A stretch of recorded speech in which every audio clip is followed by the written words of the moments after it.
ជាបាត់ហើយជំរាបសួរបងប្អូនទាំងគ្នានៅខាងក្រៅខ្ញុំនេះគឺជារថយន្ត Chevrolet Colorado ស៊េរីឆ្នាំ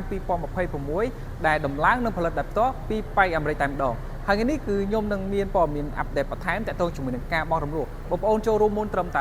15% ឬក៏ដល់ 20% តែម្ដងក៏បានដែរលក្ខខណ្ឌកាន់តែពិសេសបងប្អូនអាចរំលោះដើមក៏បានបងផ្ដាច់មុនក៏បានរយៈពេលរហូតដល់ 9 ឆ្នាំនៅខាងមុខខ្ញុំនេះគឺជារថយន្ត Pick Up ដែលមានទាំងកម្លាំងភាពប្រណិតនិងបច្ចេកវិទ្យាទំនើបនេះគឺជារថយន្ត Chevrolet Colorado ស៊េរីឆ្នាំ2026រូបរាងថ្មីទាន់សម័យបំពាក់ម៉ាស៊ីនកម្លាំងខ្លាំងសន្សំសំចៃប្រេងនិងផ្ដល់ភាពងាយស្រួលក្នុងការបើកបរគ្រប់ស្ថានភាពផ្លូវពិសេសបងប្អូនក៏អាចបង់រំលោះបានដោយបង់មុនត្រឹមតែ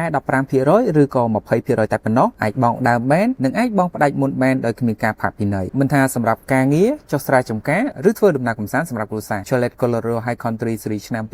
2026គឺជាជម្រើសដ៏ល្អឥតខ្ចោះសម្រាប់បងប្អូនទាំងអស់គ្នាហើយអ្វីដែលកាន់តែពិសេសនោះឡានរបស់យើងមាន promotion ទៅលើការចាក់ប្រេងម៉ាស៊ូតជូនរហូតដល់ 3 ឆ្នាំស្មើនឹង $6,000 ឡានរបស់យើងតម្លៃ 52,000 ប៉ុន្តែបងប្អូនក៏អាចទិញនៅក្នុងតម្លៃពិសេសតែម្ដងបានត្រឹមតែ